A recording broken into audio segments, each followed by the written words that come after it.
Ah, I just died. Oh, hello. Wishes well doing, and welcome back to After They Found Atlantis. Today we're talking about the video game that found Atlantis. Indiana Jones and the Fate of Atlantis. How does Indiana Jones find Atlantis? Well, he found the missing book. The missing book about Atlantis. In all the history of Atlantis, for going back 2,500 years, we get to this point right here. Zeus gathers all the gods together to flood Atlantis. And this is what he says. This is how it always ends. And when he gathered them there, he said what? ... No one knows what he said because it's missing. It's the missing book. And in the video game, Indiana Jones finds that missing book. And the missing book is assumed to be called the Hermocrates. The Hermocrates. There's two books that we look into when we're talking about Atlantis. It's the Timaeus and it's the Critias. There's a missing part of the Critias. This book is missing. It's missing. So we're trying to find it. All the dialogues were at one point missing, and slowly they started to be found. So it's possible that the Hermocrates is out there. Join us as we dive in to find the Hermocrates. Hermocrates is a hypothetical dialogue, assumed to be the third part of Plato's late trilogy, along with Timaeus and Critias. No one knows exactly how Critias ended, as the ending to the book is currently lost. So how does the Hermocrates tie in to the dialogues that we do know we have? Well, it all starts at the Festival of Athena. Socrates gives a discourse, and that discourse is called the Republic. And the very next day is when our investigation will begin. 1, 2, 3, but where, my dear Timaeus, is the fourth of those who were yesterday my guests, and are to be my entertainers today? He has been taken ill, Socrates, for he would not willingly have been absent from this gathering. Then, if he is not coming, you and the two others must supply his place. Certainly, and we will do all that we can. Having been handsomely entertained by you yesterday, those of us who remain should be only too glad to return your hospitality. Do you remember what were the points of which I required you to speak? We remember some of them, and you will be here to remind us of anything which we have forgotten. Or rather, if we are not troubling you, will you briefly recapitulate the whole, and then the particulars will be more firmly fixed in our memories? To be sure I will. The chief theme of my yesterday's discourse was the state, how constituted and of what citizens composed it would seem likely to be most perfect. Yes, Socrates, and what you said of it was very much to our mind. So these lines of dialogue are the opening to the Timaeus. As we can see, we have Socrates, we have Timaeus, we have Critias, and we have Hermocrates here sitting in the back. This is how the dialogue opens, and you can hear how Socrates is talking about how he gave the discourse yesterday, and that discourse is the Republic. We know this because he talks about the perfect state, an ideal state, and that's what the Republic is about. Being very well aware that, if you only would, none were better qualified to carry the discussion further, and that when you had engaged our city in a suitable war, you, of all men living, could best exhibit her playing a fitting part. When I had completed my task, I in return imposed this other task upon you. You conferred together and agreed to entertain me today, as I had entertained you with a feast of discourse. Here am I, in festive array, and no man can be more ready for the promised banquet. And we too, Socrates, as Timaeus says, will not be wanting in enthusiasm, and there is no excuse for not complying with your request. As soon as we arrived yesterday at the guest chamber of Critias, with whom we are staying, or rather on our way thither, we talked the matter over, and he told us an ancient tradition, which I wish, Critias, that you would repeat to Socrates, so that he may help us to judge whether it will satisfy his requirements or not. I will, if Timaeus, who is our other partner, approves. I quite approve. Then listen, Socrates, to a tale which, though strange, is certainly true. And here, Critias wants to see if Socrates approves of his proposal. And the proposal of discourse is the lost history of Atlantis, the true history, he says, which is attested by Solon, the wisest of the 7 sages of Greece.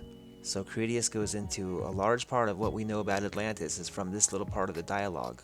Let's fast forward a little bit to the end right here.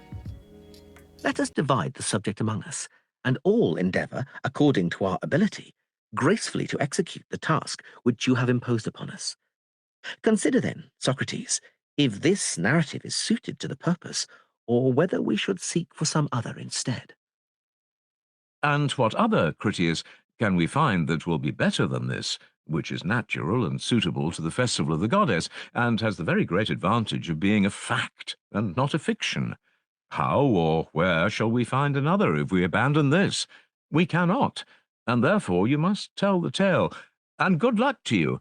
And I, in return for my yesterday's discourse, will now rest and be a listener.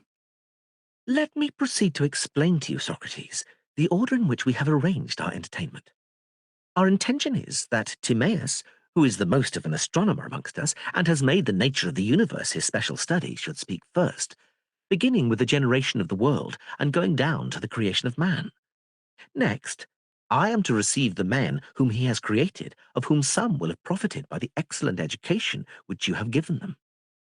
And then, in accordance with the tale of Solon, and equally with his law, we will bring them into court and make them citizens, as if they were those very Athenians whom the sacred Egyptian record has recovered from oblivion, and thenceforward we will speak of them as Athenians and fellow citizens. I see that I shall receive in my turn a perfect and splendid feast of reason. And now, Timaeus, you, I suppose, should speak next, after duly calling upon the gods. All men, Socrates, who have any degree of right feeling, at the beginning of every enterprise, whether small or great, always call upon God. And we too, who are going to discourse of... Timaeus now will go into his whole long monologue about the creation of the universe. And after he is done, this is exactly the point where the Critias begins. So let's listen to this part of dialogue right here, the very beginning of the Critias. How thankful I am, Socrates, that I've arrived at last, and like a weary traveller after a long journey may be at rest. And now, having offered my prayer, I deliver up the argument to Critias, who is to speak next according to our agreement. And I, Timaeus, accept the trust, considering that to form approved likenesses of human things is the reverse of easy. This is what I want to suggest to you, and at the same time to beg Socrates that I may have not less but more indulgence conceded to me in what I am about to say. Which favour, if I am right in asking, I hope that you will be ready to grant. Certainly, Critias, we will grant your request, and we will grant the same by anticipation to Hermocrates, as well as to you and Timaeus.